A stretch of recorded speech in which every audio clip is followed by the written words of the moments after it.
ॐ नमो भगवते वासुदेवाय। ॐ नमो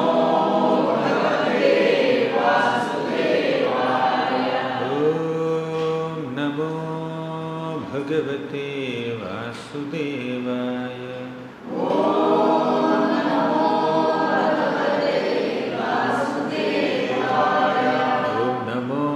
भगवते वासुदेवाय।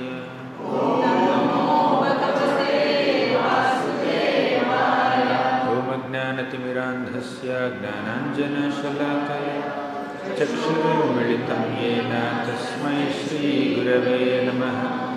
नमः ॐ विष्णुपादाय कृष्णप्रेष्ठाय भूतले श्रीमते भक्तिवेदान्तस्वामिनिति नामिनि। नमस्ते सारस्वती देवी गौरवाणी प्रचारिणे निर्विशेषा शून्यवादी पाश्चात्यदेशतारिणे। जय श्री कृष्ण चैतन्य प्रभो नित्यानंद श्री अद्वैत गदाधर श्रीवासादि गौरभक्तवृंद। हरे कृष्णा कृष्णा कृष्णा हरे हरे हरे राम हरे राम राम हरे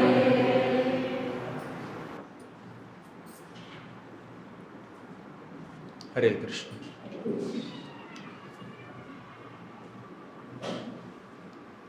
ఇంతకు ముందు క్లాస్లో మనం గోవర్ధన పూజ వ్రజవాసులు ఎలా జరుపుకున్నారో చెప్పుకున్నాం. ఈ గోవర్ధన పూజ అంతా అయిపోయిన తర్వాత వ్రజవాసులందరూ ఎంతో ఆనందించారు. మా జీవితంలో జరుపుకున్నటువంటి గొప్ప పండుగ ఇది అని భావించారు. ఈ విధంగా అందరూ ఆనందంగా సంతోషంగా ఉన్నటువంటి ఈ సమయంలో ఒక్క వ్యక్తి మాత్రం ఎంతో బాధతో కోపంతో అహంకారం నిండిపోయి ఉన్నాడు. అతడే ఇంద్రుడు. ఇంద్రుడికి విషయం తెలిసింది. వ్రజవాసులు ఆ సంవత్సరం తన పూజ చేయకుండా ఒక కొండకు పూజ చేశారన్న విషయం తెలిసింది. ఆ కొండను చిన్నచూపు చూశాడు ఇంద్రుడు. కొండనే కాదు, ఆ కొండని ఎత్తబోతున్నటువంటి కృష్ణుడి కూడా చిన్నచూపు చూశాడు. అంతేకాకుండా కృష్ణుడి యొక్క అనుచరులైనటువంటి వ్రజవాసులందరినీ చిన్నచూపు చూశాడు. ఏమన్నాడంటే, వాచాలం బాలిషం స్తబ్ధం మూర్ఖం పండితమానినం. ఏమన్నాడంటే ఇంద్రుడు, ఈ వ్రజవాసులందరూ ఒక చిన్న పిల్లవాడి మాట విని, 7 ఏళ్ల మానవ బాలకుడి మాట విని వీళ్ళు దేవహేళనం చేస్తున్నారు. అంటే దేవతలని అవహేళన చేస్తున్నారు. దేవతల్ని ఆరాధించకుండా వారి యొక్క పూజని మానేస్తున్నారు. అది ఎంతవరకు సబబు అని ఇంద్రుడు వారిని విమర్శించాడు. నేను దేవుణ్ణి, ఇంద్రదేవుణ్ణి, నా దయలేనిదే వీళ్ళకి వర్షాలు కురవవు, వీళ్ళ పంటలు పండవు, వీళ్ళు తాగడానికి నీళ్లు ఉండవు. అలా ఎన్నో విధాలుగా వీళ్ళ జీవనోపాధికి సహకరిస్తున్నటువంటి నన్ను అవహేళన చేస్తారా, అవమానిస్తారా, నా పూజ చెయ్యరా? మన వైష్ణవ సిద్ధాంతం ప్రకారం తృణాదపీసు నీచేన తరోరపి సహిష్ణున అమానిన మానదేన కీర్తనీయ సదా హరిహి. అంటే మనం ఎప్పుడు తృణాదపి సునీచేన, గడ్డి పరక కన్నా నమ్రతతో ఉండాలి. తరోరపి సహిష్ణున, ఒక చెట్టు కన్నా సహనశీలత కలిగి ఉండాలి. అమానిన మానదేన, ఎవరి నుంచి ఎటువంటి మర్యాద గౌరవం మన్నన సత్కారం ఆశించకుండా అందరినీ గౌరవించే విధంగా ఉండాలి. అది మన వైష్ణవ సిద్ధాంతం చెప్పేటటువంటి పాఠం. కానీ ఇక్కడ ఇంద్రుడు ఈ 4 లక్షణాలకి పూర్తిగా భిన్నంగా వ్యవహరిస్తున్నాడు. ఎటువంటి నమ్రత లేదు, ఎటువంటి సహనశీలత లేదు. వ్రజవాసుల నుంచి మర్యాదని, పూజని, యజ్ఞాన్ని ఆశిస్తున్నాడు, వారిని గౌరవించట్లేదు. ఈ తృణాదపి సునీచన అనే ఈ శ్లోకానికి పూర్తిగా వ్యతిరేకంగా వ్యవహరిస్తున్నాడండి ఈ ఇంద్రుడు. ఎంత దారుణం చూడండి. దేవతలకు అధినేత అయినా కూడా కనీస నమ్రత, మర్యాద కూడా చూపించలేకపోతున్నాడు. అంటే ప్రతి సంవత్సరం వచ్చే మర్యాద ఇప్పుడు రాలేదు అంటే కాస్త కూస్త నిరుత్సాహపడడం ఒక మానవ మాతృడికి, ఒక బద్ధజీవుడికి సహజమే. కానీ తర్వాత అనుకోవాలి, అరే నేను పూజ ఎలా ఆశిస్తాను, నేను ఎదుటివారి నుంచి నాకు పూజ అందాలని ఎలా ఆశిస్తాను, అలా చేయకూడదు అని కాస్త కూస్త కామన్ సెన్స్ రావాలి. కానీ అది రాకుండా మర్యాదని ఆశించడమే కాదు, పూజని ఆశించడమే కాదు, పూజ చెయ్యని వారిని చంపాలి అని అనుకుంటున్నాడు. దీన్ని భాగవతంలో ఏమన్నారో తెలుసా? ఇదొక రోగం. ఏమిటా రోగం? ఈశమాని సిండ్రోమ్. ఈశమాని అనే రోగం అండి. ఈ రోగం కోవిడ్ కన్నా దారుణమైనటువంటి రోగం.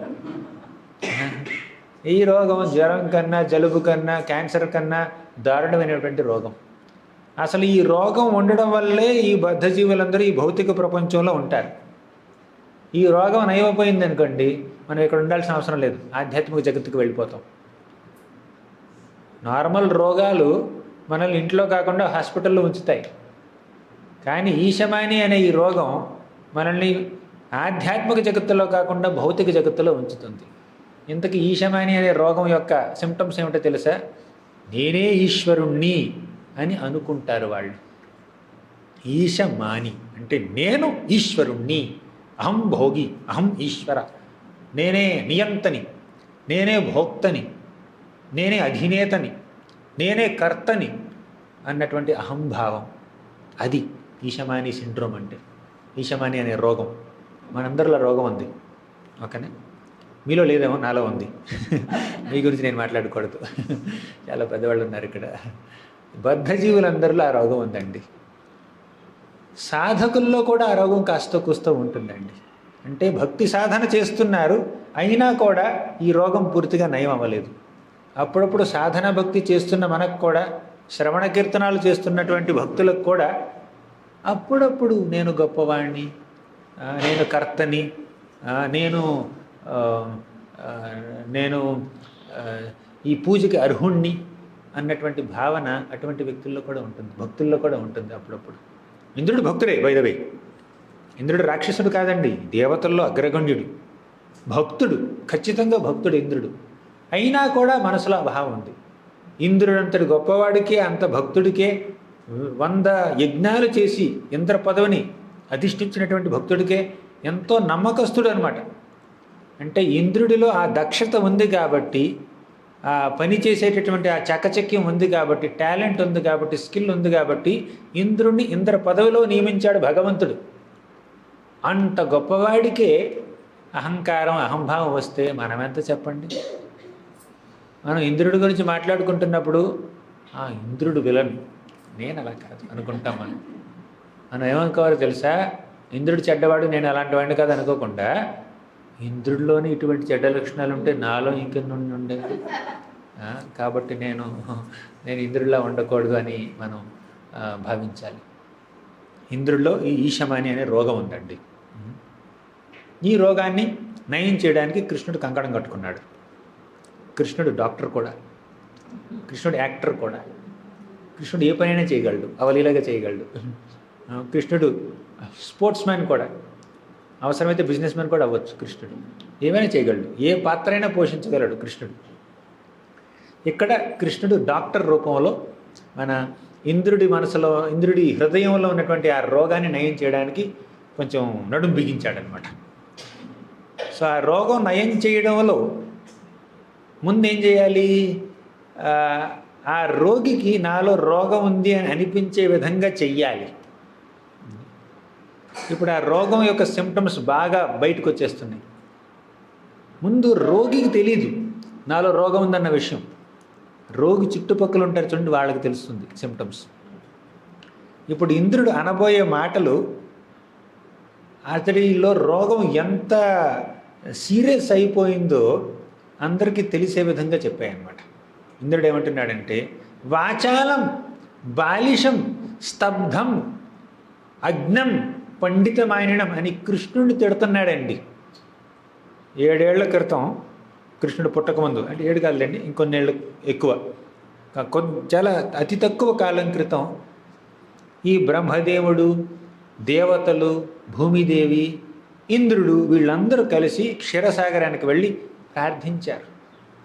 ఏమని? సహస్రశీర్ష పురుష సహస్రాక్ష సహస్రపాక్ సభూమిం విశ్వతో వృత్వా అత్యతిష్టదశాంగులం పురుష ఎవేదగం సర్వం యద్భూతం యశ్చ భవ్యం.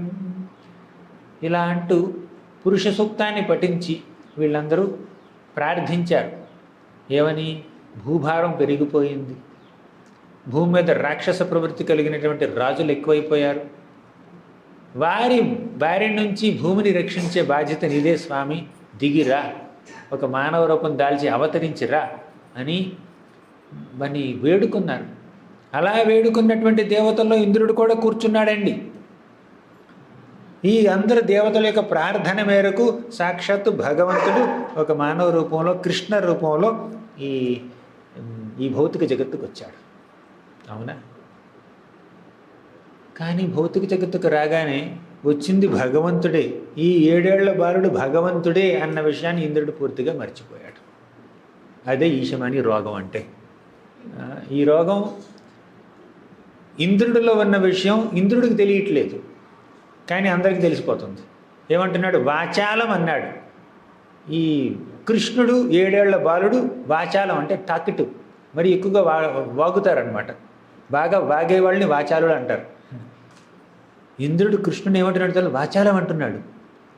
ఇంత ఊరికే వసపోసినట్టున్నారు, బాగా వాగుతూ ఉన్నాడు. పిల్లాడు, 7 ఏళ్ళ పిల్లాడు ఊరికే మాట్లాడుతూ ఉంటాడు. ఆ మాటలు వినేసి వీళ్ళు ఇంద్ర పూజ మానేశారు. ఏమిటిది? బాలిషం, పిల్లవాడు, బాలుడు. స్తబ్ధం, స్తబ్ధం అంటే చాలా మొండివాడు. వీళ్ళు చెప్పారు, ఈ నంద మహారాజు వీళ్ళందరూ చెప్పారు, నాయన మనం గోవర్ధన పూజ కాసేపు తర్వాత చేద్దాం, ముందు ఇంద్ర పూజ కానిద్దామంటే కాదు, ఇప్పుడే చేయాలన్నాడు. ఇంద్ర పూజ క్యాన్సిల్ చేసి గోవర్ధన పూజ చేయాలన్నాడు. స్తబ్ధం, అజ్ఞం, అజ్ఞాని, పండితమానను పండితుడు అనుకుంటున్నాడు అని ఇంద్రుడు ఎన్నో విధాలుగా కృష్ణుడిని విమర్శించాడండి. కానీ వీటన్నింటికి ఒక పాజిటివ్ మీనింగ్స్ ఉన్నాయి. కృష్ణుడిని ఇతనేమన్నాడు? అర్జునుడు ఏమన్నాడు? ఇంద్రుడు ఏమన్నాడు? స్తబ్ధం అన్నాడు, అజ్ఞం అన్నాడు. అజ్ఞ అంటే ఏంటి తెలుసా? అజ్ఞాని, ఏ జ్ఞానం లేనివాడు అని. కానీ అజ్ఞ అన్న మాటకి ఇంకొక అర్థం కూడా ఉందండి. ఏమిటది? ఆయనకి తెలియని విషయం ఇంకోటి లేదు. అజ్ఞ, ఆయనకి తెలియనటువంటి విషయం ఇంకోటి లేదు. బాలిషం, పిల్లాడు అన్నాడు, బచ్చా అన్నాడు. కానీ బాలిషం అంటే ఏ కల్మషం లేనివాడు అని అర్థం. పండిత మానినం అంటే ఏదో పెద్ద పండితుడు అనుకుంటున్నాడు తనని తాను అని విమర్శించాడు. కానీ దాని అర్థం ఏమిటి తెలుసా? పండితులు కూడా ఆయన్ని పూజిస్తారు, ఆయనకి ఎంతో మన్ననని, సత్కారాన్ని ఇస్తారు పండితులు కూడా. ఇది అంటే ఇంద్రుడు తిట్టాలని చెప్పినటువంటి మాటలకు కూడా ఒక పాజిటివ్ సరైనటువంటి అర్థాలను ఇస్తారు. సరస్వతీదేవి ఇస్తుంది, ఆచార్యులు ఇస్తారు. సో ఈ విధంగా కృష్ణుణ్ణి ఎన్నో విధాలుగా విమర్శించాడు ఇంద్రుడు. ఇక వీళ్ళందరికీ బుద్ధి చెప్పాలనుకున్నాడు. ఏం చేశాడంటే, వాచాలం అంటే టాకిటివ్ అంటే మరీ ఎక్కువగా మాట్లాడతాడు అని, అదే ఎక్కువగా మాట్లాడతాడని. దానికి పాజిటివ్ ఇంటర్ప్రిటేషన్ ఏమిటో నాకు గుర్తు రావట్లేదు. కానీ అంటే మాట్లాడవలసిందే మాట్లాడతాడు, సరైన వాటిని మాట్లాడతాడు అన్నట్టు. మధ్య భాష మీరు ఆపోజిట్ చెప్తున్నారు. పాజిటివ్ మీనింగ్ చెప్పకుండా ఆపోజిట్ చెప్తున్నారు. సరే, ఇంద్రుడు కృష్ణుని విమర్శించాడు. ఆ తర్వాత ఏం జరిగిందంటే మబ్బుల్ని పిలిచాడు, వాయుదేవతలను పిలిచాడు. వాయువులు ఉంటే చూడండి, ఈ వర్షం కురిసేటప్పుడు మబ్బులు వస్తాయి ఆకాశంలో. మబ్బులతో పాటుగా ఎన్నెన్నో గాలులు కూడా వీస్తాయి. ఆ గాలులకి అధిష్టాన దేవతలు ఉంటారు. అలాగే మబ్బులకు కూడా అధిష్టాన దేవతలు ఉంటారు. వాళ్ళందరినీ పిలిచాడు. మేఘరాజులను పిలిచాడు, తర్వాత వాయుదేవతలను పిలిచాడు. పిలిచి ఆజ్ఞాపించాడు, వీళ్ళు ఇంద్ర పూజ చేయలేదు, మీరు వెళ్ళి బృందావనం అనే ఈ వనం మొత్తాన్ని, ఈ గ్రామం మొత్తాన్ని ధ్వంసం చేయండి, నాశనం చేయండి. ఎటువంటి మేఘాలను పిలిచాడు? సంవర్తక మేఘాలను పిలిచాడు. సంవర్తక మేఘాలు దేనికి పెట్టింది పేరంటే, ఈ యుగాంతం సమయంలో, అంటే ఈ ప్రపంచం మొత్తం, ఈ విశ్వం మొత్తం అంతమయ్యే సమయంలో, మహాప్రళయ సమయంలో ఈ మేఘాలు కుంభవృష్టిని కురిపించి ఈ ఈ విశ్వం మొత్తాన్ని పూర్తిగా వరదలు వచ్చే విధంగా చేస్తాయి అన్నమాట. పూర్తిగా నీళ్ళలో ముంచేస్తాయి. అంత మహాశక్తివంతమైనటువంటి ఆ మేఘాలని ఒక చిన్న గ్రామాన్ని నాశనం చేయడం కోసం పంపించాడు. చేతిలో అధికారం ఉంది కదా అని, పవర్ ఉంది కదా అని, శక్తి ఉంది కదా అని దాన్ని దుర్వినియోగం చేస్తున్నాడు ఈ ఇంద్రుడు. అప్పుడప్పుడు దేవతలు కూడా రాక్షసుల్లా ప్రవర్తిస్తారండి. దేవతలకు అధిపతి కూడా ఇప్పుడు రాక్షస ప్రవృత్తి చూపిస్తున్నాడు. ఎంత విధ్వంసాన్ని క్రియేట్ చేశాడు. ఇంకొక మాట, ఈ సంవర్తక మేఘాలు ఎన్నెన్నో రంగుల్లో ఉన్నాయి. కొన్ని బూడిద రంగులో ఉంటాయి, కొన్ని తెల్లగా ఉంటాయి, కొన్ని నల్లగా ఉంటాయి, కొన్ని పచ్చగా ఉంటాయి, కొన్ని గులాబీ రంగుల్లో ఉంటాయి. ఈ విధంగా రకరకాల రంగురంగుల మేఘాలు వచ్చాయి అక్కడికి. దానితో పాటుగా గాలులు వచ్చాయి. వీటన్నిటిని ఆజ్ఞాపించాడు ఇంద్రుడు. ఇంద్రుడు ఏమన్నాడంటే, నాకు పూజ చేయనటువంటి ఈ గ్రామస్తులు, ఈ విలేజర్స్, ఈ వృందావన వాసులకి ఈ భూమి మీద బ్రతికే హక్కు లేదు. భూమి మీద బ్రతకాలంటే నన్ను పూజించాలి. ఇదండి అహంకారం. దీన్ని ఏమంటారు? సెల్ఫ్ ఇంపార్టెన్స్ అంటారు. అంటే తనకి తాను ఒక వ్యక్తి ఇంత ప్రాధాన్యతని, నేనెంతో గొప్పవాణ్ణి, నన్ను మెప్పించినటువంటి వ్యక్తులు బ్రతకడానికి కూడా అర్హులు కాదు, నా అహంకారాన్ని ఒప్పుకోనటువంటి భక్తులు, నా అధికారాన్ని స్వీకరించినటువంటి వ్యక్తులు జీవించడానికి అర్హులు కారు. నా ఈగోని ప్యాంపర్ చేయాలి, నా ఈగోని సాటిస్ఫై చేయాలి. ఇది వారి యొక్క మనస్తత్వం. ఈ మేఘరాజులకి బృందావనాన్ని నాశనం చేయాలన్న ఉద్దేశం ఇసుమంత కూడా లేదండి. కానీ ఈ మేఘరాజులందరూ, మేఘాలన్నీ, తర్వాత గాలులన్నీ ఇంద్రుడి యొక్క ఆధిపత్యంలో సేవ చేస్తున్నాయి కాబట్టి తప్పక దిక్కులేక ఇంద్రుడి యొక్క ఆర్డర్ని ఫాలో అవ్వాలి కాబట్టి అవుతున్నాయి అంతే.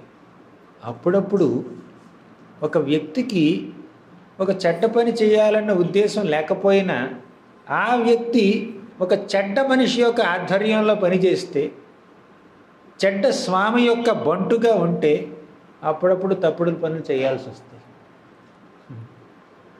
ఇప్పుడు రాక్షస స్త్రీలు ఉన్నారు లంకలో, వాళ్ళకి సీతాదేవిని బాధించాలన్న ఉద్దేశం లేదండి. అంటే ఎంత రాక్షసి స్త్రీలైనా, ఎంత మాంసాహారులైనా, ఎంత మద్యపానం చేసిన వాళ్ళు సీతాదేవిని చూసి వారి హృదయం ద్రవించిపోయింది. వాళ్ళకి సీతాదేవికి హాని చేయాలన్న కోరిక బుద్ధిపూర్వకంగా రాలేదు. ఆ కోరిక ఎవరు సృష్టించారు వారి మనసుల్లో? రావణాసురుడు. వీళ్ళందరూ రావణాసురుడి యొక్క అనుచరులు కాబట్టి, సేవకులు కాబట్టి, ఆ రావణాసురుడి యొక్క ఆజ్ఞ మేరకు సీతాదేవిని సూటిపోటు మాటలని హింసిస్తున్నారు. రావణాసురుడిని పెళ్లి చేసుకోమని ప్రోద్బలం చేస్తున్నారు, బలవంతం చేస్తున్నారు. అది కానీ తర్వాత ఆంజనేయుడు అన్నాడు సీతమ్మతో, అమ్మ వీళ్ళు ఇన్ని విధాలుగా హింసించారు, ఆ రోజు నేను ప్రత్యక్షంగా చూశాను. ఆంజనేయుడు వెళ్ళి చెట్టు మీద కూర్చున్నాడండి. అప్పుడు రావణాసురుడు వచ్చి సీతాదేవికి వార్నింగ్ ఇచ్చాడు. ఏమని? నువ్వు ఇంకొక 2 మాసాల్లో కనుక నా పట్టమహిషివి కాకపోతే నిన్ను ముక్కలుగా కోసి ఖండించి నీ యొక్క మాంసాన్ని నేను పలహారంగా స్వీకరిస్తాను అని అన్నాడు. తర్వాత ఈ రాక్షసి స్త్రీలందరికీ చెప్పాడు, మీరు కన్విన్స్ చేయండి సీతాదేవిని, ఒప్పించండి, చేయాల్సిందే ఈ పని అని వాళ్ళకి చెప్తే వీళ్ళందరూ వచ్చి సీతాదేవిని హింసించడం మొదలుపెట్టారు. పెద్ద స్టోరీ అది, అదంతా ఇప్పుడు చెప్పలేము మనం. కానీ అప్పుడు ఇదంతా ఆంజనేయుడు ప్రత్యక్షంగా చూశాడు. తర్వాత రావణ సంహారం అయిపోయిన తర్వాత ఆంజనేయుడు వచ్చి అడిగాడు సీతమ్మని, సీతమ్మ వీళ్ళందరూ నిన్ను హింసించారు, నేను వాళ్ళని హింసించమంటావా?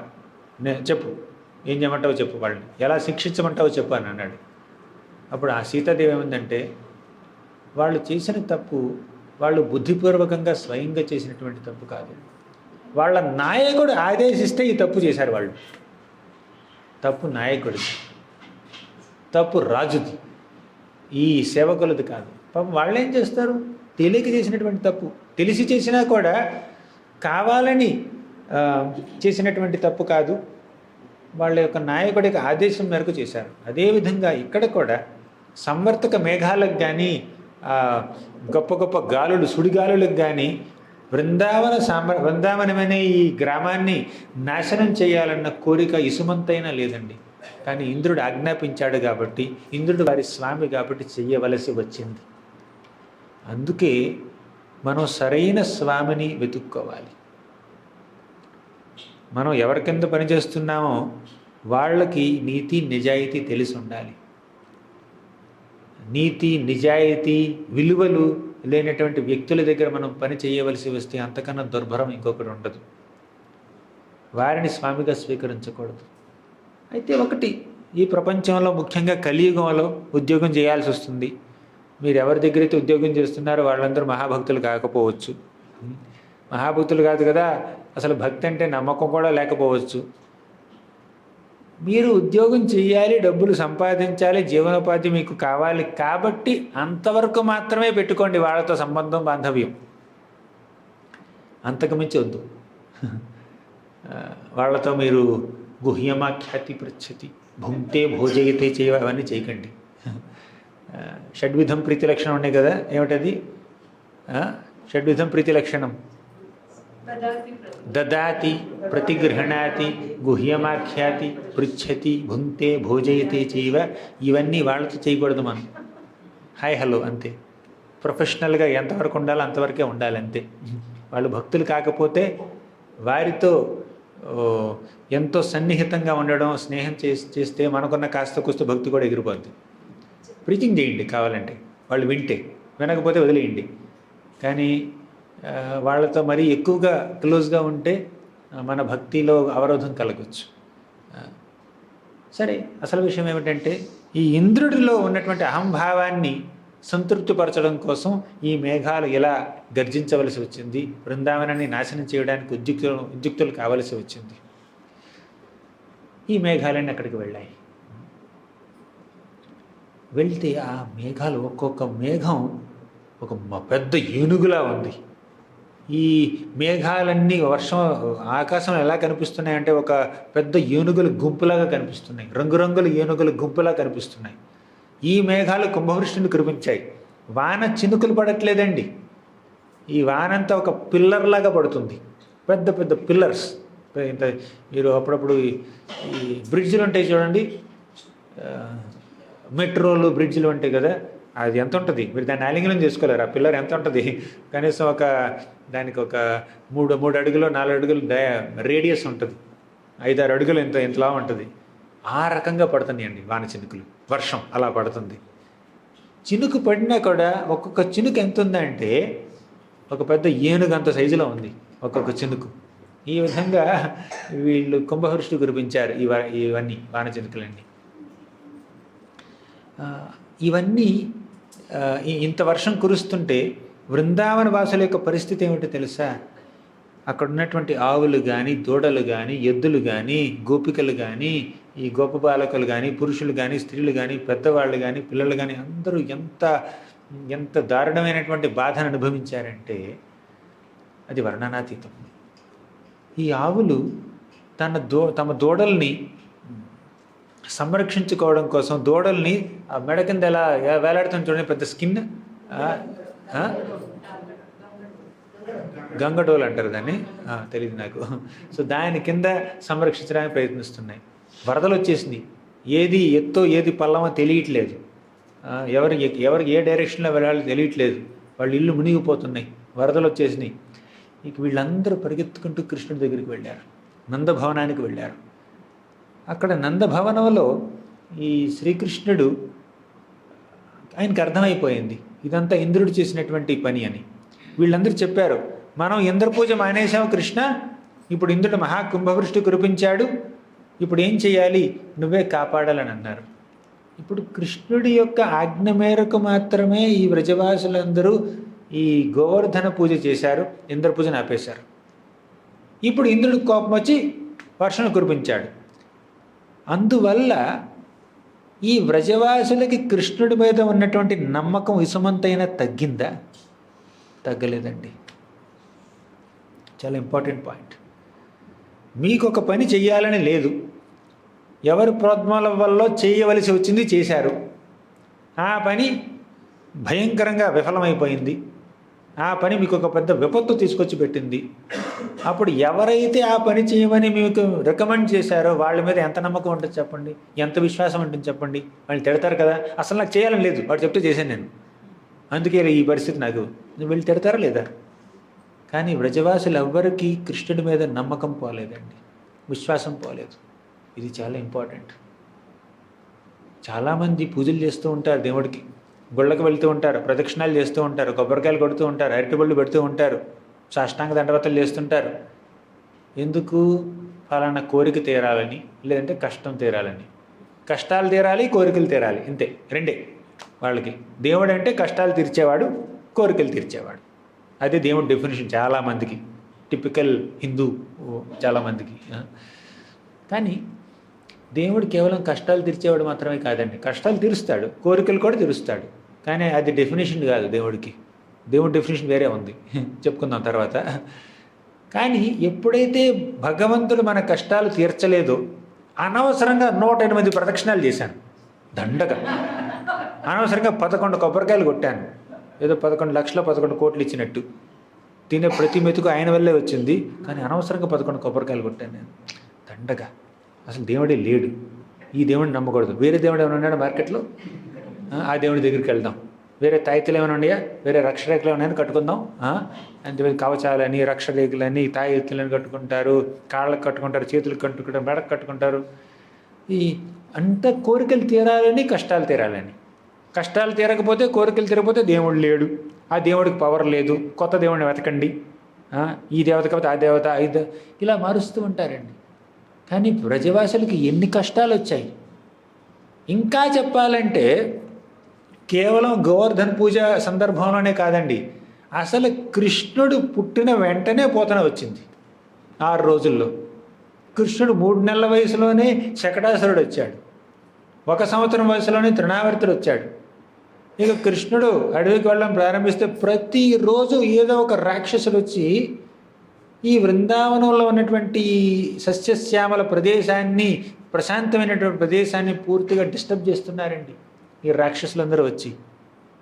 కానీ వ్రజవాసులకు మాత్రం కృష్ణుడు ఉండడం వల్లే మాకు కష్టాలు, కృష్ణుడు పుట్టకముందు ఏ రాక్షసులు మమ్మల్ని డిస్టర్బ్ చేయలేదు, కానీ కృష్ణుడు వచ్చిన తర్వాత ఈ రాక్షసులందరూ మమ్మల్ని ఇలా ఇబ్బంది పెడుతున్నారు. కృష్ణుడితో పాటుగా మా పిల్లల్ని అడవికి పంపించాలంటే ఎంత కష్టం మాకు. మన అడవికి పంపించాం, బకాసురుడు వచ్చాడు, కృష్ణుడిని మింగేశాడు. మా బిడ్డని మింగేస్తే ఏమయ్యేది అప్పుడు, మా కొడుకుని మింగేస్తే ఏమయ్యేది అని ఎవరు ఆలోచించలేదు. తర్వాత వత్సాసురుడు వచ్చాడు, అటాక్ చేశాడు, కృష్ణుడిని అటాక్ చేశాడు కాబట్టి సరిపోయింది. అదే మా బిడ్డని అటాక్ చేస్తుంటే, ఇప్పుడు మీ బిడ్డని ఇంకొక పిల్లవాడితో పంపిస్తారా మీరు? ఆ పిల్లవాడికి ఎన్నో గండాలు ఉన్నాయంటే, ఇక్కడ బృందావనంలో చాలా క్లియర్, అన్ని వచ్చే రాక్షసులందరూ కృష్ణుడిని అటాక్ చేస్తున్నారన్న విషయం బ్రజవాసులందరికీ తెలుసు, గోపికలందరికీ తెలుసు. అయినా కూడా వారి బిడ్డల్ని కృష్ణుడితో పంపిస్తున్నారు వాళ్ళు. చూసారా, కృష్ణుడి మీద ప్రేమను వదులుకోలేదండి వాళ్ళు. పైగా కృష్ణుడు బృందావనం విడిచిపెట్టి మథురకు వెళుతున్నప్పుడు వాళ్ళందరూ బోరును ఏడ్చారు. చాలామంది రోడ్డు మీదకి వచ్చి వెళ్ళొద్దు కృష్ణ, ఇక్కడే ఉండని చెప్పి వేడుకున్నారు, ప్రాధేయపడ్డారు. ఎవరు అనుకోలేదు అమ్మాయ వెళ్ళిపోతున్నాడు, ఇక రాక్షసులు రారు, మేము ప్రశాంతంగా బతకొచ్చు అని ఏనాడు అనుకోలేదు. కృష్ణుడు ఉంటే ఆనందం, కృష్ణుడు లేకపోతే కష్టం. కృష్ణుడు ఉండడం వల్ల వచ్చే కష్టాలు కూడా ఇష్టాలే వాళ్ళకి. రాక్షసులు వచ్చారు, వస్తే రాని, కృష్ణుడు ఉన్నాడు కదా మనతో పాటు, చాలు. అది చాలామందికి దేవుడి మీద నమ్మకం పోతుందండి. నిన్ను నమ్ముకుని ఇంద్ర పూజ మానేసి గోవర్ధన పూజ చేశాం మేము, ఇప్పుడు ఇది మా పరిస్థితి, మా ఇల్లు కొట్టుకుపోయింది, వరదలు వచ్చాయి, మా ఇంట్లో సంపద అంతా పోయింది, మా గోశాల మునిగిపోయింది అని చెప్పి కృష్ణుని ఎవరు దెప్పి పడవలేదండి, కృష్ణుని ఎవరు నిందించలేదు, తోలనాడలేదు, విమర్శించలేదు. వాళ్ళందరూ కృష్ణుడి దగ్గరికి వచ్చి కృష్ణ నువ్వే సంరక్షించాలన్నారు. అప్పుడు కృష్ణుడు ఏం చేశాడంటే, అర్థమైంది కృష్ణుడికి. ఈ రాక్షస ప్రవృత్తి కలిగినటువంటి ఈ దేవేంద్రుడు చేసినటువంటి పని ఇది, ఇలా చేస్తాడని నాకు ముందే తెలుసు అని చెప్పి మనసులో అనుకున్నాడు కృష్ణుడు. యూయమ్మే వ్రత ఆహిత అంటే ఈ నన్ను ఆశ్రయించినటువంటి ఈ వ్రజవాసులందరినీ ఎల్లప్పుడూ సర్వావస్థల్లోనూ రక్షించడం నా యొక్క బాధ్యత, నా యొక్క వ్రతం, నేను ప్రతిజ్ఞ చేశాను అని చెప్పి వెంటనే ఆయన నందభవనం నుంచి గోవర్ధన పర్వతం వరకు పరిగెత్తుకు వెళ్ళాడు. నందభవనం ఎక్కడుంది, గోవర్ధనం ఎక్కడుంది? యాత్రలో వెళ్ళాలంటేనే మీరు ఒకరోజు ఈ ప్లేస్కి ఒకరోజు ఆ ప్లేస్కి వెళ్తున్నారు, అవునా? రెండు పక్క పక్కన కూడా చూడలేరు మీరు. అక్కడ ఆ మూల నుంచి ఈ మూల దాకా పరిగెత్తుకుంటూ వెళ్ళాడండి కృష్ణుడు. ఎందుకు వెళ్ళాడు? వీళ్ళందరినీ నందభవనంలోకి పిలవచ్చు కదా. ఆయన తన యొక్క శక్తితో, తన యొక్క మాయాశక్తితో నందభవనాన్ని ఈ వర్షానికి అతీతంగా చేసేయచ్చు. ఈ వర్షం వల్ల నందభవనం ఎఫెక్ట్ అవ్వకుండా నందభవనాన్ని కొంచెం ఎక్స్పాండ్ చేసి అక్కడ ఉన్నటువంటి ఆవుల్ని, దూడల్ని, ఎద్దుల్ని, గోపికల్ని అందరినీ లోపలికి పిలిచి అక్కడ హాయిగా 10 రోజులు బ్రతకొచ్చు వీళ్ళు. కానీ ఆ పని చేయలేదు కృష్ణుడు, ఆ పని చేయలేదు. ఎందుకంటే గోవర్ధన పర్వతం ఎంత మహాభక్తుడు కాబట్టి ఆ గోవర్ధన పర్వతాన్ని ఎలాగైనా ఆ పర్వతం యొక్క కీర్తిని నేను పంచాలి, ఈ బాధపడుతున్నటువంటి వరదల్లో మునిగిపోతున్నటువంటి ఈ వ్రజవాసులందరినీ సంరక్షించే ఘనత గోవర్ధన పర్వతానికి దక్కాలి అన్నటువంటి ఉద్దేశంతో శ్రీకృష్ణుడు నందభవనం నుంచి గోవర్ధన పర్వతం వరకు పరిగెత్తుకుంటూ వెళ్ళాడు. ఎందుకు? కొండనెత్తడం కోసం. కానీ ఇంకొక ప్రశ్న అండి ఇక్కడ. కృష్ణుడి యొక్క అనుచరులు కదా వీళ్ళందరూ, పార్షదులు కదా గొప్ప ఈ వ్రజవాసులందరూ, వాళ్ళు ఇన్ని కష్టాలు ఎందుకు పడవలసి వచ్చిందండి? కృష్ణుడి సమక్షంలో ఈ వరదల వల్ల, ఈ నీళ్ల వల్ల, ఈ వర్షం వల్ల, వానచినుకల వల్ల వాళ్ళు ఇంతగా ఎందుకు కష్టపడ్డారు? మూర్చపోతున్నారు కొంతమంది, ఆవులు దూడలు చెల్లాచెదరైపోతుంది, చాలా కష్టపడ్డారు. ఇన్ని కష్టాలు పడవలసినటువంటి అగత్యం వారికి ఎందుకు కృష్ణుడి సమక్షంలో? దీనికి ఆచార్యులు ఏం చెప్తారో తెలుసా? ఈ కష్టాలన్నీ కేవలం ఇంద్రుడు సృష్టించినవి కాదండి, కృష్ణుడి యొక్క ఆమోదం వల్ల వాళ్ళు ఇలా కష్టపడ్డారు. అదేమిటి? కృష్ణుడు ఆమోదం వల్ల కష్టపడ్డారు? అవును, నిజంగా అది కృష్ణుడి యొక్క లీలాశక్తి వలనే ఈ వ్రజవాసులందరూ ఇన్ని కష్టాలకి లోనవ్వాల్సి వచ్చింది, ఇంద్రుడి వల్ల కాదు. అలా ఎలా అంటే, ఇప్పుడు మీరు రసగుల్లా తిన్నారు, తర్వాత మీకు ఎవరో రసమలై ఇచ్చారు, అది కూడా తినేశారు. తర్వాత సోంపాపిడి ఇచ్చారు గోవర్ధన పర్వతం నుంచి తీసుకొచ్చి, అది కూడా తినేశారు. తర్వాత పాయసం పెడితే తినగలరా? సరే తిన్నారనుకుందాం. తర్వాత ఎవరో గులాబ్ జామున్ ఇచ్చారు, అది కూడా ఎలాగో నోట్లో కుక్కారు అనుకుందాం. ఆ తర్వాత ఎవరో పెద్ద కేక్ తీసుకొచ్చి ఇచ్చారు, ఇంత పెద్ద క్రీమ్, ఒక అడుగు మందం ఉన్న క్రీమ్ పెట్టి కేక్ ఇచ్చారు. ఇంక తినగలరా మీరు? తినలేరు కదా. కానీ మిరపకాయ తిన్నారు. మిరపకాయ ఇష్టమా నీకు? మిరపకాయ తిన్నారు, నోరు మండిపోతుంది, కళ్ళలో నీళ్లు కారిపోతున్నాయి. నయనం గళధశ్రు ధారయ వదనం గద్గదరుధయా గిర జరుగుతుంది అనమాట, కళ్ళ నుంచి నీళ్లు కారిపోతున్నాయి. అప్పుడు ఇచ్చారండి మీ కేకు, అప్పుడు ఇచ్చారు గులాబ్ జామున్. తింటారా లేదా? ఆనందంగా తింటారు, అవునా? అంటే కాస్త కారం తిన్న తర్వాత తీపి తిన్నారనుకోండి, అప్పుడు మీకు ఉపశమనంగా ఉంటుంది. కానీ కంటిన్యూస్గా తీపి తింటా ఉన్నారనుకోండి, బోర్ కొడుతుంది, మొనాటనస్గా ఉంటుంది. అదేవిధంగా బృందావనంలో అసలు ఈ భక్తులకి ఏ కష్టమో కలగలేదనుకోండి, మొనాటనస్గా ఉంటుంది. కష్టం కలిగితే ఆ కష్టాలు వాళ్ళు అనుభవించి ఆ పరిస్థితుల్లో కృష్ణుడిని ఆశ్రయిస్తే, ఆ సందర్భంలో కృష్ణుడు కొండనెత్తి వారిని రక్షిస్తే, అప్పుడు దానికి ఉన్నటువంటి తీయతనం చాలా చాలా బాగుంటుంది అనమాట. ఇప్పుడు అసలు కృష్ణుడు కొండనే ఎత్తలేదు అనుకోండి, వర్షం కురవకుండా ఆపేశాడు అనుకోండి, ఇప్పుడు ఈరోజు మనం చర్చించుకోవాల్సిన అవసరమే లేదు. ఆ లీల యొక్క మాధుర్యతని ఆస్వాదించడం కోసం లీలలో మలుపులు ఉండాలి. ఇప్పుడు సినిమాలో హీరోయిన్ ఉన్నారు, కొట్టుకున్నారు, లేకపోతే ప్రేమించుకున్నారు, లేకపోతే విలన్లకు చంపేశారు, ఈజీగా పెళ్ళి అయిపోయింది వాళ్ళకి, శుభం. సినిమా ఆడదండి, పెద్దగా ఫ్లాప్ అయిపోద్ది. అవునా? కానీ అందులో బోల్డ్ మలుపులు పెట్టి, గ్రాఫిక్స్ పెట్టి, కథలో ఎన్ని మనస్పర్ధలు పెట్టి, సడన్గా ట్విస్టులు పెట్టి, అది విడిది పెడితే అప్పుడు సినిమా హిట్ అవుద్ది. అవునా? తెలుగు వాళ్ళకి సినిమా గురించి చెప్పాల్సిన అవసరమే లేదు. అదేవిధంగా కథలో మలుపులు ఉండాలి. ఈ మలుపులన్నీ సినిమా వాళ్ళు సృష్టించినవి కాదండి, మన పురాణాల్లో ఉన్నాయి. కృష్ణ కథలో మలుపులు ఉన్నాయి.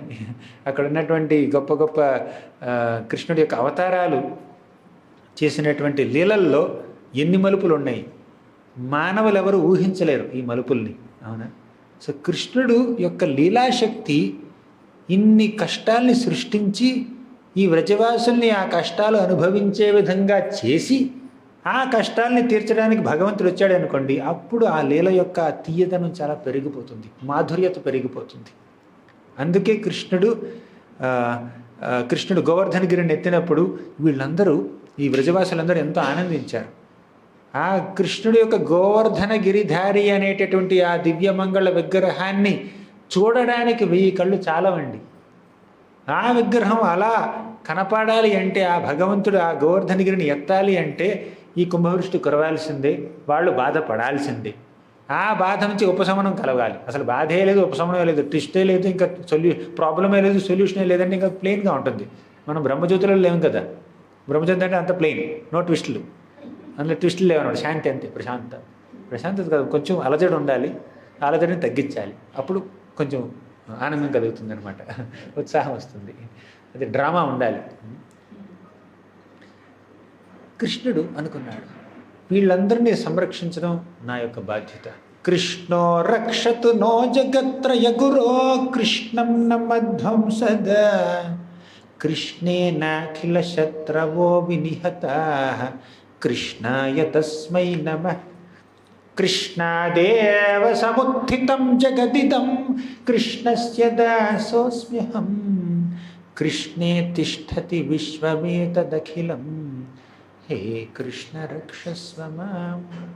కృష్ణో రక్షతునో జగత్రయ గురు.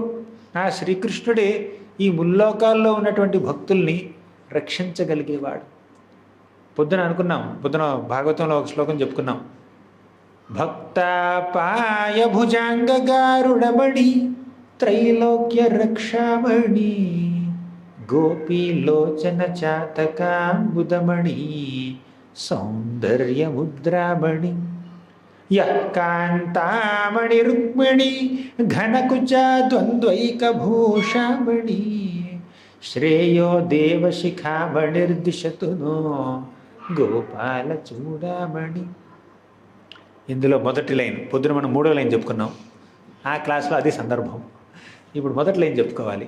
భక్తాపాయ భుజాంగగారుడమణి. ఎప్పుడైతే భక్తులు అపాయంలో ఉంటారో వారిని అపాయం నుంచి, ఆపద నుంచి కాపాడడం కోసం భగవంతుడు గరుత్మంతుడి యొక్క భుజాల్ని అధిరోహించి దిగి వస్తాడండి. గజేంద్రుణ్ణి సంరక్షించాడు కదా. గజేంద్ర, హే గజేంద్ర కరుణా పారీణ హే మాధవ అని అన్నారు. ఇప్పుడు ఈ వ్రజవాసులందరూ కష్టాల్లో ఉన్నారు. కృష్ణుడు పైనుంచి దిగి రాలేదు, కిందే ఉన్నాడు. అప్పుడంటే పైనుంచి దిగొచ్చాడు గజేంద్రుడిని కాపాడడం కోసం, ద్రౌపది దేవిని కాపాడడం కోసం. ఏం చేశాడు కృష్ణుడు? చీర రూపంలో వచ్చాడు. ఇప్పుడు వ్రజవాసుల్ని కాపాడడం కోసం కొండనెత్తుతున్నాడు కృష్ణుడు, ఎడం చేతున్నాడు, కొండనెత్తుతున్నాడు. భక్తుల్ని రక్షించడంలో ఆయనకుండే ఆనందం ఇంక దేంట్లోనూ రాదండి. పరిగెత్తుకుంటూ వెళ్ళాడు. నందభవనం నుంచి పరిగెత్తుకుంటూ గోవర్ధన పర్వతం దగ్గరికి వెళ్ళాడు. అక్కడేం జరిగింది? గోవర్ధన పర్వతం, ఇంకొక మాట, కృష్ణుడు పరిగెత్తుకుంటూ వెళ్తున్నప్పుడు కృష్ణుడు వర్షంలో తడిచాడా? లేదు. ఒక్క వాన చినుకు కూడా కృష్ణుడి యొక్క శరీరాన్ని కానీ, ఆయన యొక్క ధోతిని కానీ, ఆయన యొక్క వస్త్రాన్ని కానీ, ఆయన యొక్క ముఖాన్ని కానీ, చేతుల్ని కానీ, కాళ్ళని కానీ, కనీసం నెమలి పింఛాన్ని కూడా తాకలేదండి. ఎందుకంటే కృష్ణుడు పరిగెత్తుతున్నటువంటి ఆ ప్రదేశం, ఆ రోడ్డు అంతవరకు వర్షం కురవనే లేదు. ఎలా అయితే కృష్ణుణ్ణి తన నెత్తి మీద పెట్టుకుని వసుదేవుడు యమున దాటించడానికి వచ్చాడో అప్పుడు యమున చీలి దారిచ్చింది. అదేవిధంగా ఇప్పుడు వర్షం చీలి కృష్ణుడికి దారిచ్చింది. ఆ మార్గంలో కృష్ణుడు అలా దాటుతున్నప్పుడు, యమునా నది దాటుతున్నప్పుడు మన వసుదేవుడు కృష్ణుడు యమునా నది చీలి దారిచ్చింది. అక్కడ ఏ నీరు కింద నుంచి వస్తుంది, అప్పుడు కింద ఉన్నటువంటి నీరు కృష్ణుడిని తాకలేదు. ఇప్పుడు పైన నుంచి వచ్చే నీరు కృష్ణుడిని తాకలేదు. అది ఆయన భగవంతుడండి. మీరు వర్షంతోనే అటాక్ చేయలేరు, నది యొక్క వరదలతోనే అటాక్ చేయలేరు. ఆయన కిందైనా మీదైనా ఆయనకి ఎటువంటి ఓటమి లేదు. ఎప్పుడు పరిగెత్తుకుంటూ వెళ్ళాడు. వెళ్ళి కనీసం నడుము కూడా బిగించలేదండి. ఎందుకు? ఇంద్ర, నువ్వు కురిపించే ఈ వర్షాన్ని నుంచి నా స్నేహితుల్ని, నా సన్నిహితుల్ని కాపాడడం కోసం నేను నడుము బిగించాల్సిన అవసరం లేదు. Effortlessly I can do it. పరిగెత్తుకుంటూ వెళ్ళాడు, కొండను ఎత్తాడు. కొండ ఎంత పెద్దది, చాలా పెద్దది. అయినా కృష్ణుడు అవలీలగా ఎత్తాడు. ఎలా ఎత్తాడంటే ఆచార్యులు చెప్తారు, ఎలా అయితే ఒక చిన్న బాలుడు ఆడుకునే సమయంలో పుట్టగొడుగును చూసి అలా తీసేస్తాడు, మష్రూమ్ తీసి అలా పెకలిస్తాడు, ఆ విధంగా కృష్ణుడు కొండను ఎత్తేశాడు. ఎత్తి తన చిటికిన వేల మీద నిలబెట్టాడు. ఈ వ్రజవాసులందరికీ చెప్తున్నాడు, రండి, కొండ కిందకి రండి. మీరందరూ ఎంతో భక్తితో ప్రపత్తితో గోవర్ధన పర్వతాన్ని పూజించారు కాబట్టి ఆ గోవర్ధనగిరి ఎంతో ప్రసన్నుడై మనందరికీ ఈరోజు ఆశ్రయాన్ని కల్పిస్తున్నాడు. ఈ వర్షం నుంచి మనల్ని కాపాడడం కోసం గొడుగుగా మారాడు గోవర్ధన పర్వతం. రండి, వచ్చి కిందకు రండి అని చెప్పాడు కృష్ణుడు. ఒక 7 ఏళ్ల పిల్లవాడు అంత పెద్ద కొండనెత్తి నిలబడితే వీళ్ళకి ఎలా నమ్మకం వస్తుందండి? ఈ వ్రజవాసులకి, పెద్దవాళ్ళకి, ఆవులకి అందరినీ రమ్మంటున్నాడు. కానీ నమ్మారు వాళ్ళు. ఈ నమ్మకం గుడ్డి నమ్మకం అనుకోకండి. ఈ నమ్మకం యొక్క సోర్స్ ఏమిటో తెలుసా? ప్రేమ. కృష్ణుడి పట్ల ఈ వ్రజవాసులందరికీ అపారమైనటువంటి ప్రేమ ఉంది కాబట్టి అది ప్రేమతో కూడినటువంటి నమ్మకం. అది ఈ నమ్మకానికి లాజిక్ ఆధారం కాదండి, ఈ నమ్మకానికి ఎమోషన్ ఆధారం. లాజికల్గా అసలు ఈ కొండ నిలబడుతుందా లేదా, ఎంతసేపు నిలబడుతుంది, ఈ కొండని కృష్ణుడు ఎంతసేపు పట్టుకోగలడు? ఈ లాజికల్గా చూస్తే ఎవరు కొండ కిందకి రాకూడదండి, అవునా? కానీ ఎవరు లాజిక్ వాడలేదు అక్కడ, అందరూ ఎమోషనే వాడారు. వారి యొక్క మనోభావాల్లో కృష్ణుడు పూర్తిగా అలా తిష్టవేసి కూర్చున్నాడు.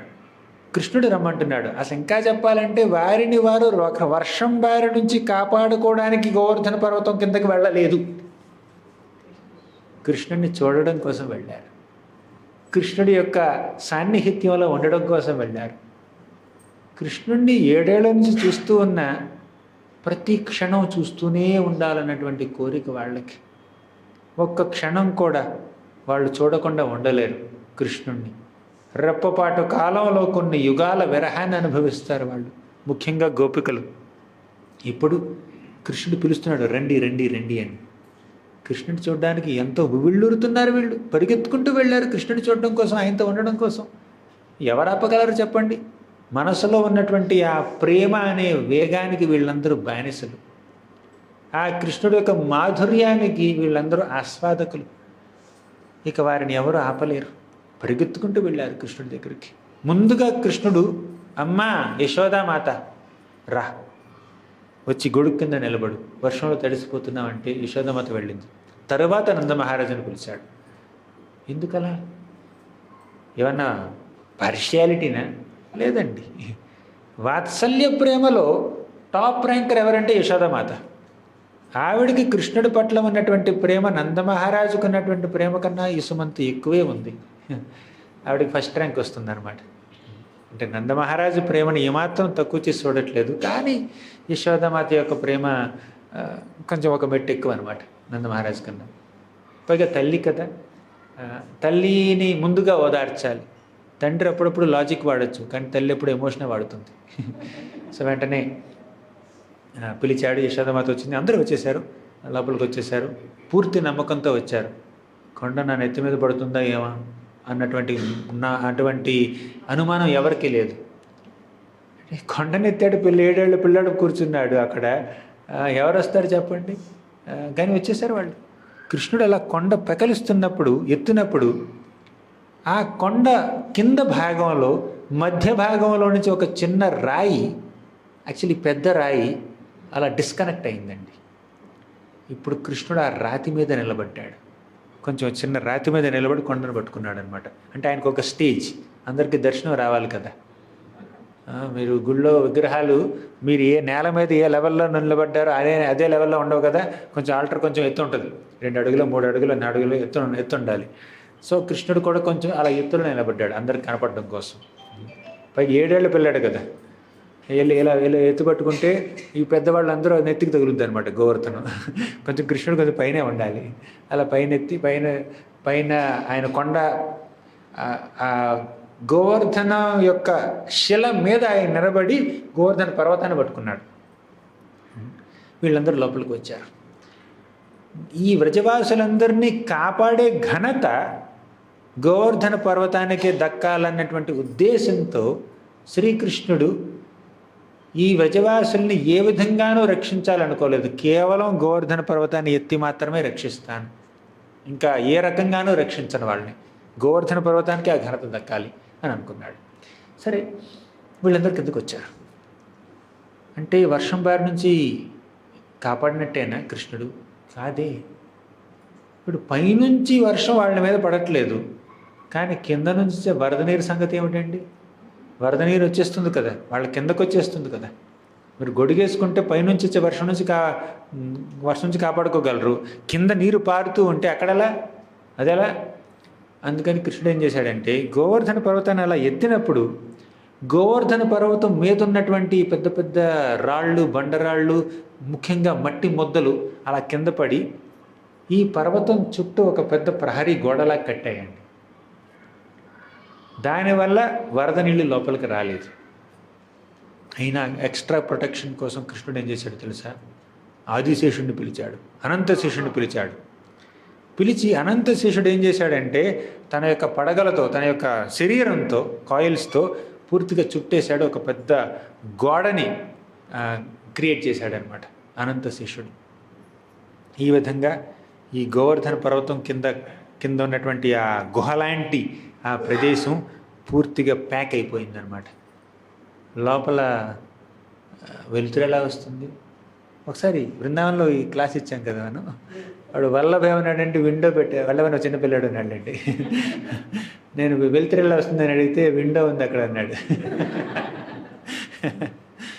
ఏం లేదు, ఇప్పుడు ఈ పాము యొక్క శరీరం పూర్తిగా ఇలా గోడలా కట్టేసింది కదా, లోపల ఊపిరి ఎలా ఆడుతుందండి? లోపల గాలి ఎలా వస్తుంది? వెలుతురు ఎలా వస్తుంది? యాక్చువల్లీ కృష్ణుడు ఈ కొండ కింద ఎటువంటి ప్రదేశాన్ని సృష్టించాడు అంటే తన యొక్క మేని కాంతితో దేదీప్యమానంగా వెలిగిపోతున్నటువంటి తన దివ్యమంగళ విగ్రహంతో అక్కడ ఏ ట్యూబ్ లైట్ లేకపోయినా, ఏ ఫోకస్ లైట్ లేకపోయినా అంత కాంతిమయమై, సూర్యకాంతి కన్నా గొప్ప కాంతి అనమాట. అంతేకాదు ఈ వ్రజవాసులు ఉన్నారు చూడండి, గోపికలు గోపకులు, వాళ్ళందరివి ఆధ్యాత్మిక శరీరాలండి, దివ్యమైనటువంటి శరీరాలు, రక్తమాంసాలతో చేసినటువంటి శరీరాలు కాదవి. వాళ్ళ యొక్క స్పిరిచువల్ బాడీస్ అనమాట. స్పిరిచువల్ బాడీకి ఏంటంటే ఒక న్యాచురల్ ఎఫల్జెన్స్ ఉంటుంది, సహజమైనటువంటి కాంతి ఉంటుంది. ఆ కాంతి వల్ల చీకటే లేదు, లోపల అంత కాంతివంతంగా ఉంది. సూర్యచంద్రులు ప్రకాశిస్తున్నట్టే ఉంది లోపల. గాలులు కూడా చక్కగా వీస్తున్నాయి, ఎటువంటి బాధ లేదు, ఎటువంటి ఇబ్బంది లేదు వాళ్ళకి. ఇంకొక మాట, గోవర్ధన పర్వతం ఒక మీడియం సైజ్ హిల్, అంటే పెద్దది, కానీ లక్షల కొలది వ్రజవాసుల్ని, లక్షల కొలది ఆవుల్ని, కోతుల్ని, దూడల్ని, ఎద్దుల్ని, నెమళ్ళని, చిలుకల్ని, ఇక పురుషుల్ని, స్త్రీలని, పిల్లల్ని, పెద్దవాళ్ళని, బ్రాహ్మణుల్ని అందరినీ అకామిడేట్ చేసేంత పెద్దదా గోవర్ధన పర్వతం? కాదే ఒక రకంగా చెప్పాలి అంటే. కానీ శ్రీకృష్ణుడి యొక్క హస్తస్పర్శ వల్ల, హస్తం కూడా కాదు, ఒక వేలు యొక్క స్పర్శ వల్ల గోవర్ధన పర్వతం ఎంతో తన్మయత్వానికి లోనయ్యి అలా పెరిగి పెరిగి పెరిగి పెద్దదైపోయింది. ఎంత పెద్దదైందంటే లక్షల కొలది వ్రజవాసులు తన కిందకు వచ్చినా కూడా ఎవరికి ఇరుగ్గా లేదు, అక్కడ హ్యాపీగా ఉన్నారు వాళ్ళు. అంత పెద్దగా అయిపోయింది, ఎంత విస్తారంగా మారిపోయింది అనమాట. అది గోవర్ధన పర్వతం యొక్క ఎక్స్పాన్షన్. సరే, కృష్ణుడు తన వ్రజవాసుల్ని సంరక్షించడం కోసం చాలా అరేంజ్మెంట్స్ చేశాడు. అనంతశేషుడిని పిలిచాడు, తర్వాత పర్వతాన్ని ఎత్తాడు, కానీ గోవర్ధనుడిని సంరక్షించడం కోసం కృష్ణుడు ఏం ఏర్పాటు చేశాడండి? అంటే గోవర్ధనం ఈ ఇంద్రుడు కురిపించేటటువంటి కుంభవృష్టిలో తడిసి ముద్దయిపోవాల్సిందేనా? ఆ పిడుగులు మెరుపుల్లో కొలిసి ఈ గోవర్ధన పర్వతం ఎఫెక్ట్ అవ్వాల్సిందేనా? కాదు. శ్రీకృష్ణ భగవానుడు మొట్టమొదటిసారిగా సుదర్శన చక్రాన్ని పిలిచాడు. ఆ సుదర్శన చక్రం గోవర్ధన పర్వతం మీద అలా తిరుగుతూ తిరుగుతూ తిరుగుతూ పైనుంచి పడే ప్రతి వాన చినుకుని ఆవిరి చేసేస్తుంది. ఒక్క వాన చినుకు కూడా గోవర్ధన పర్వతాన్ని తాకలేదు, తాకవలసిన అవసరమే లేదు. అసలు ఈ వాన చినుకులు కానీ వరదలు కానీ బృందావనం అనే ఈ మహాగ్రామంలో ఒక చిన్న గడ్డి పరకను కూడా కదల్చలేకపోయాయండి. ఇంకా ఇంద్రుడి యొక్క కుంభవృష్టికి అర్థమేమని చెప్పండి? పూర్తిగా నిర్వీర్యం చేసేసాడు కృష్ణుడు. ఎందుకు పనికి రాకుండా చేశాడు ఈ వర్షం. అంత మహాకుంభవృష్టి కురిచినా కూడా ఎవరికి ఏం జరగలేదు. పైగా ఈ గోవర్ధన పర్వతం కింద ఉన్నటువంటి ఈ వ్రజవాసులు, మా ఇల్లు ఏమైపోయింది, మా ప్రాపర్టీ ఏమైపోయింది, మా ఇల్లు ఏమైనా మునిగిపోతుందా, ఇల్లు ఎంతవరకు వచ్చింది, విజయవాడలో వరదలు వచ్చినాయి రీసెంట్గా. అక్కడ ఏమిటంటే 8 అడుగులు లోతు నీళ్లు ఉన్నాయంటే ఎవరో వీడియో కాల్ చేసి చూపించారు నాకు. చాలా కష్టం. వాళ్ళు అక్కడ ఉన్నటువంటి ఇళ్ళు, ఆ ఇళ్లలో నివసించే వాళ్ళు ఎంత బాధపడి ఉంటారు. అలా బాధపడ్డారా వ్రజవాసులు? లేదే. అసలు వాళ్ళ ఇళ్ళు ఏమైపోయినాయి, ఇంటికి నేను తాళమే లేదు అని ఎవరు అనుకోవట్లేదు. వాళ్ళ ఇళ్ళు ఏమైపోయినాయి, స్థలాలు ఏమైపోయినాయి, పొలాలు ఏమైపోయినాయి, తర్వాత గోశాలలు ఏమైపోయినాయి, కోశాగారాలు ఏమైపోయినాయి, వాళ్ళ యొక్క కొండలు కానీ మట్టి కొండలు కానీ వెన్న కానీ ఏమైపోయింది అసలు ఎవరికి అసలు ఏమాత్రం అసలు ధ్యాసే లేదు. 7 రోజుల పాటు ప్రతి క్షణం శ్రీకృష్ణ భగవానుడి యొక్క దివ్యమంగళ విగ్రహాన్ని దర్శించుకునే భాగ్యం వారికి కలిగిందని అందరూ ఎంతో ఆనందంగా ఉత్సాహంగా సంతోషంగా ఉన్నారే కానీ వారి యొక్క సంపద ఏమైపోయిందో ఎవరు అసలు ఆలోచించట్లేదు. అదండి కృష్ణ ప్రేమ అంటే ఎలా ఉండాలి. నాదంటూ ఏమీ లేదు, నేనే కృష్ణుడికి చెందినటువంటి వ్యక్తిని. కాబట్టి ఆ వ్యక్తి నా ఎదురుగా ఉన్నప్పుడు ఇంకా నా సంపద ఏమిటి, నా ఇల్లు ఏమిటి, నా స్థలం ఏమిటి, నా యొక్క బ్యాంక్ బ్యాలెన్స్ ఏమిటి, అంత వేస్ట్. వీళ్ళెవరు వారి యొక్క సంపద గురించి ఆలోచించట్లేదు. వారికి అసలు ఇది సంపద కానే కాదండి. వారికి నిజమైన సంపద ఏమిటంటే కృష్ణుడి పట్ల వారికి ఉన్నటువంటి ప్రేమే వారి సంపద. భక్తి సంపద అంటారు దాన్ని. ఆ భక్తి సంపద ముందు, ఆ ప్రేమ సంపద ముందు వారికి ఉన్న సంపద అంతా దిగదొడిపోయి అది ఉన్నా ఒకటే లేకపోయినా ఒకటే. ఎవరు వాళ్ళ ఇళ్ళ గురించి ఆలోచించలేదు. కృష్ణుడి యొక్క అందమైనటువంటి రూపాన్ని చూసి పూర్తిగా తన్మయత్వంలో లీనమైపోయారు వాళ్ళు. ఇంకొక మాట, కృష్ణుడు కొండనెత్తి అలా నిలబడ్డాడు. కొంతమంది ఆయన ఎదురుగా ఉన్నారు, కొంతమంది కుడి పక్క ఉన్నారు, కొంతమంది ఎడం పక్క ఉన్నారు, కొంతమంది వెనకాల ఉన్నారు, కొంతమంది 10 అడుగుల దూరంలో ఉన్నారు, కొంతమంది 20 అడుగుల దూరంలో ఉన్నారు, కొంతమంది కొండ చివర ఉన్నారు, ఒక 100 అడుగుల దూరంలో ఉన్నారు. ఎవరు ఎక్కడ ఉన్నా, ఏ దిశలో ఉన్నా, ప్రతి ఒక్క వ్యక్తికి, ప్రతి ఒక్క గోపికకి, ప్రతి ఒక్క గోపకుడికి, ప్రతి ఒక్క ఆవుకి, దూడకి, నెమలికి సాక్షాత్తు శ్రీకృష్ణ భగవానుణ్ణి ఎదురుగా నిలబడి చూస్తున్నాము అన్నటువంటి భావన మాత్రమే కలిగిందండి. కృష్ణుడు వెనకాల ఉన్నా కూడా ఎదురుగానే చూస్తున్నారు. మీరందరూ నా ఎదురుగా ఉన్నారు, నా వెనకాల ఎవరైనా లెక్చర్ కోసం కూర్చున్నారు అనుకో, నా ముఖం కనిపించదు కదా వాళ్ళకి. కానీ కృష్ణుడు ఒక డైరెక్షన్లో ఉన్నా కూడా తన వెనకాల ఉన్న వాళ్ళకు కూడా ముఖం కనిపిస్తుంది. కృష్ణుడు నన్ను చూసే చిరుమందహాసం చేస్తున్నాడు. కృష్ణుడు తన యొక్క ప్రేమ వీక్షణాలు అనే వర్షాన్ని నా మీదే కురిపిస్తున్నాడు అని ప్రతి ఒక్క వ్యక్తికి అలా అనిపించిందండి. అసలు భగవంతుడికి ఎన్నెన్నో శక్తులు ఉన్నాయి. తన శక్తితో ఆయన సృష్టిస్తాడు, పోషిస్తాడు, పాలిస్తాడు, దుష్ట శిక్షణ చేస్తాడు, శిష్ట రక్షణ చేస్తాడు, ధర్మ సంస్థాపన చేస్తాడు. ఇన్ని చేసినా కూడా భగవంతుడి యొక్క అత్యంత ఉత్కృష్టమైనటువంటి ఉన్నతమైనటువంటి గొప్ప శక్తి ఎక్కడ ప్రదర్శింపబడుతుందో మీకు తెలుసా? తన భక్తుల యొక్క ప్రేమకి ప్రతిస్పందించడంలో ఆయన యొక్క నిజమైన శక్తి కనబడుతుందండి. ఆయన సృష్టించడానికి శక్తి వాడతాడు, ఈ ప్రపంచాన్ని, ఈ విశ్వాన్ని పాలించడానికి, పోషించడానికి శక్తి వాడతాడు, దుష్ట శిక్షణ చేయడానికి ఆయన శక్తి వాడతాడు, దుష్ట రక్షణ చేయడానికి శక్తి వాడతాడు. కానీ తన భక్తుల్ని సంరక్షించి వారి యొక్క ప్రేమకి ప్రతిస్పందించే విషయంలో ఆయన శక్తి వాడతాడు. చూడండి, అది ఆయన శక్తికి పరాకాష్ఠ, అది ఆయన గ్రేటెస్ట్ ఆప్యులెన్స్, అది ఆయన యొక్క గొప్ప వైభవం. భక్తుల్ని అనుగ్రహించడానికి శ్రీకృష్ణుడు చూపించేటటువంటి తన శక్తి ముందు ఇంకా ఏ పని చేయడానికైనా తను చూపించే శక్తి దిగదొడుకు. అదండి, the greatest opulence of Krishna is manifested in his attempt to reciprocate with his devotees. మీరందరూ అలిసిపోయారా? నేనైతే అలిసిపోయాను.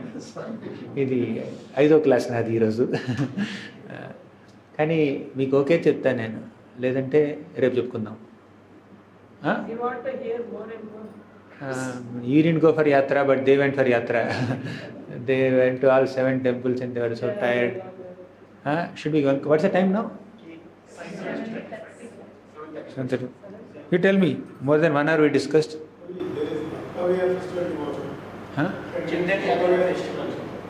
అర్థం కాలేదు.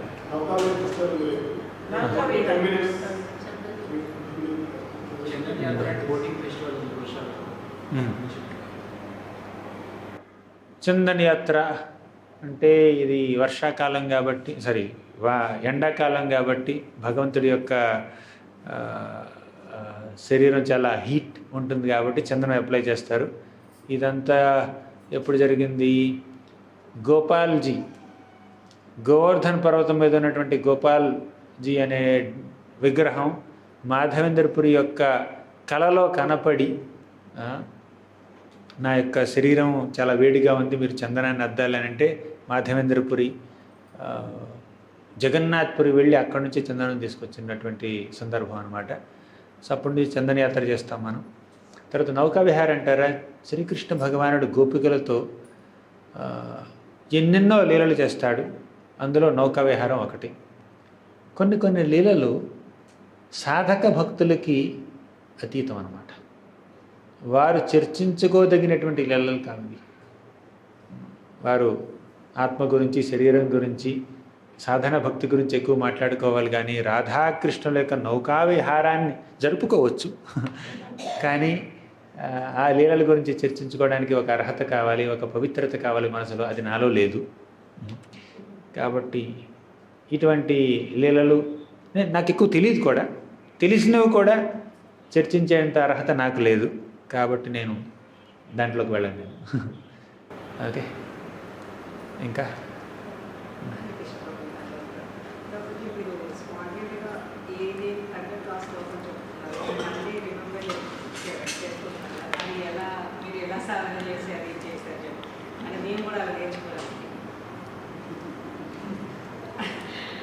నాకు తెలియదండి. నాకు తెలియదు. ఎందుకంటే మత్తః స్మృతిర్ జ్ఞానం అపోహనం చ. భగవంతుడే మనకి జ్ఞానాన్ని ఇస్తాడు, మతిమరుపుని ఇస్తాడు, గుర్తు కూడా చేస్తాడు, స్మరణ కూడా ఇస్తాడు. మనం మాట్లాడింది కాదండి ఇది. ఇది నా టాలెంట్ కాదు. ఇది దేవుడు చెప్పిస్తే మనం చెప్తాం. కృష్ణుడు అనుగ్రహిస్తే ఆయన గురించి 4 మాటలు చెప్పే శక్తి కానీ అవకాశం కానీ మనకు లభిస్తుంది. మన చేతిలో ఏం లేదు. కానీ మీరు ప్రతి నిత్యం కాస్త భగవద్గీత, భాగవతం, శాస్త్రాలు చదివితే, అధ్యయనం చేస్తే, ఆ అలవాటు మీకుంటే అప్పుడు మీకు సమయానికి అది గుర్తొస్తుంది. కానీ రెగ్యులర్గా టచ్లో లేరనుకోండి, ఇంకేం గుర్తొస్తుంది? సో రెగ్యులర్గా టచ్లో ఉండాలి. అది అంతకన్నా ఇంకేం లేదు. చాలామందికి టీవీ సీరియల్స్ బాగా గుర్తొస్తుంటాయి, ఏ ఘట్టంలో ఏం జరిగిందని. ఎందుకంటే టచ్లో ఉన్నారు కాబట్టి. డైలీ సీరియల్స్ చూస్తుంటారు కదా.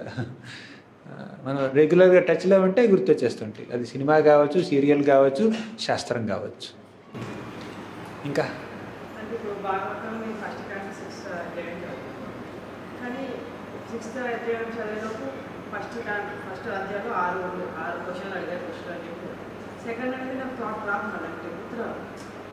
రిపీటెడ్గా చదవాలి. ఒకసారి చదివితే గుర్తుంటే మనం కలియుగంలో ఎందుకుంటాం, కృతయుగంలో ఉండాలి. నాకు కూడా చాలా గుర్తులేవు.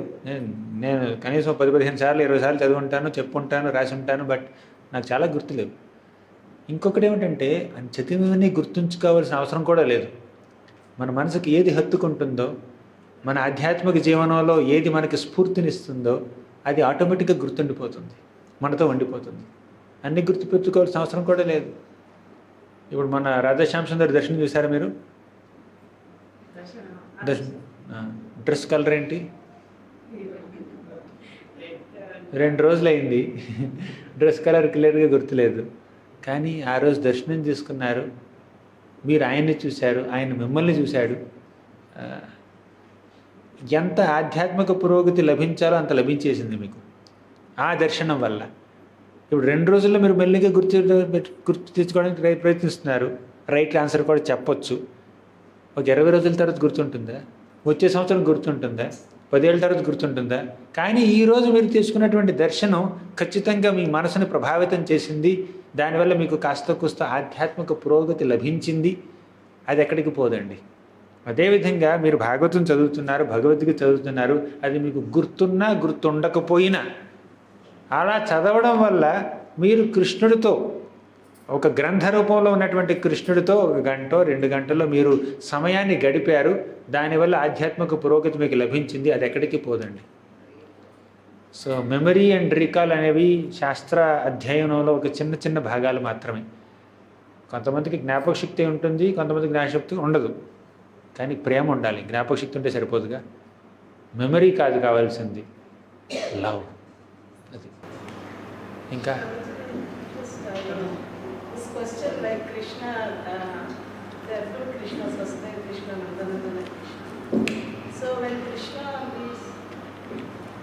తెలుగులో చెప్పండి మాతాజీ, అందరు తెలుగు వాళ్ళు ఉన్నారు.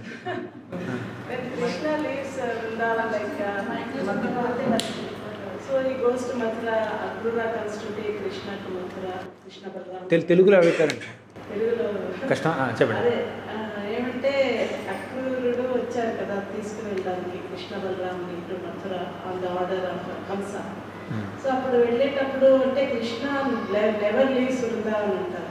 నందనందన కృష్ణ నెవర్ లీవ్స్ వృందావన్, కానీ only Vasudev Krishna he goes to Mathura. But then why the gopis they felt so separation and Krishna was going to Krishna Mathura వెళ్ళినప్పుడు ఎందుకు వాళ్ళంతా ఫీల్ అయ్యారు? బృందావనంలో 2 సెట్లు ఉన్నారు బ్రజవాసులు.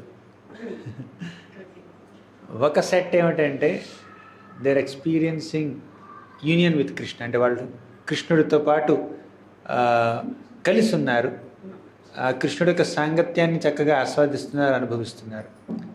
కానీ ఇంకొంతమంది బ్రజవాసులు ఉన్నారు, వాళ్ళు విరహాన్ని అనుభవిస్తున్నారు. కృష్ణ ప్రేమ అనేది 2 రకాలుగా ఆస్వాదించవచ్చు. ఒకటి కృష్ణుడి యొక్క సాంగత్యాన్ని పొందినటువంటి ఆనందంతో కృష్ణుడి యొక్క విరహంలో కలిగే నొప్పితో. ఈ 2 ప్రేమ యొక్క లక్షణాలే. The joy of meeting Krishna and the pain of getting separated from Krishna. సంభోగ అండ్ విప్రలంభ, విప్రలంభ అండ్ సంభోగ అవి ఉంటాయి. ఇంకొక విషయం ఏమిటంటే అది పెద్ద మళ్ళీ అది ఆ స్టోరీ చెప్పాలంటే చాలా టైం పడుతుంది. Radharani cursed Shrirama and Shrirama cursed Radharani to be separated from Krishna for 100 years. ఆ స్టోరీ తెలిసే ఉంటుంది మీకు, గర్గ సమితిలో ఉంది. అంటే ఆ విరహం అలా జరగాలి అని, రాధాకృష్ణుల మధ్యలో ఆ విరహం రావాలని అదొక శాపం అనమాట. ఆ శాపం అంటే అదొక వరమే ఒక రకంగా చెప్పాలంటే, ఎందుకంటే ఆ విరహంలో వారి యొక్క ప్రేమను ఎక్కువగా ఆస్వాదిస్తారు వాళ్ళు. సో ఇవన్నీ చాలా డీప్ సబ్జెక్ట్ మ్యాటర్స్, దాన్ని మనం వెంటనే చర్చించుకోకూడదు. ఇంకా shall we conclude now? You also take rest, we'll also take rest.